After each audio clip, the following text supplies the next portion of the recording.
বিরল রোগের অস্ত্রোপচার তমলুক হাসপাতালে। পূর্ব মেদিনীপুর জেলার তমলুক মেডিকেল কলেজে সিএসএফ রাইনোরিয়া নামে বিরল রোগের সফল অস্ত্রোপচারে প্রাণ বাঁচল এক গৃহবধূর। মেডিকেল কলেজ সূত্রে জানা গেছে, তমলুকের রাজনগর এলাকার বাসিন্দা গৃহবধূ দীপালি বর্মন। চিকিৎসকের কথায় মহিলার নাক দিয়ে এক রকম ফ্লুইড বেরিয়ে আসছিল। সেটা আসলে সেরিব্রোস্পাইনাল ফ্লুইড, অর্থাৎ মাথার ঘিলুর খানিকটা অংশের রস, যা কিনা আগামী সময়ে বড় রকমের বিপত্তি তৈরি হতো। শনিবার প্রায় 2.5 ঘন্টার অস্ত্রোপচার হয়।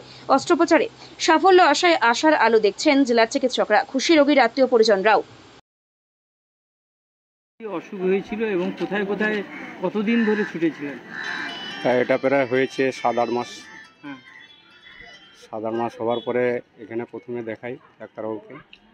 উনি বলছে যে ওষুধ দিচ্ছি, যদি মেডিসিনের দ্বারা না কমে তাহলে অপারেশন করতে হবে। এটা ভেবে আমি আবার বলি কাটাছিঁড়া করার থেকে আর একটা ডাক্তার দেখে যাই। এই লিয়া উড়িষ্যা গেলাম, ভুবনেশ্বরে, ওখানে ডাক্তারবাবুকে দেখিয়েছি। উনি ওই একই কথা বলছে। ওখান থেকে আবার ফেরত আসি, এসে আবার ডাক্তারবাবুর কাছে পরামর্শ নিয়ে এই মেডিকেল কলেজের বিনা পয়সায় চিকিৎসা আরম্ভ করি। এটা বেসরকারি করলে কত টাকা খরচা করতে? 2 থেকে 2.5 লাখ টাকার মতো খরচা পড়ে বলছে। সেটা কি আপনার পক্ষে সম্ভব হতো না। সেই জন্য ডাক্তারবাবুকে বলতে উনি বলেন যে মেডিকেল কলেজে করলে এতে একটু সময় লাগবে, ওনাদের ব্যবস্থা অনুযায়ী আপনাকে হাঁটতে হবে। সেইভাবে হেঁটে আমার এই অপারেশনটা হলো। অপারেশন করার পরে ডাক্তারবাবু বলল যে অপারেশনটা ভালো হয়েছে। এভাবে কোনো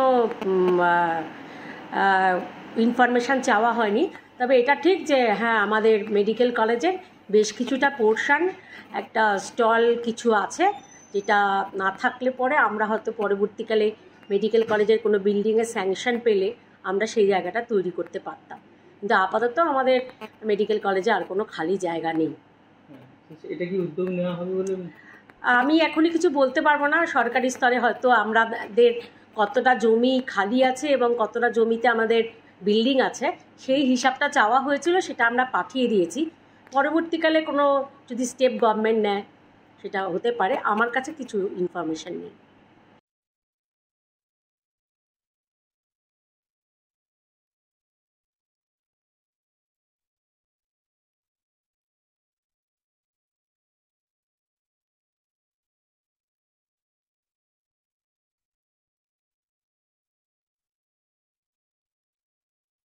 ব্যুরো রিপোর্ট, এখন সংবাদ।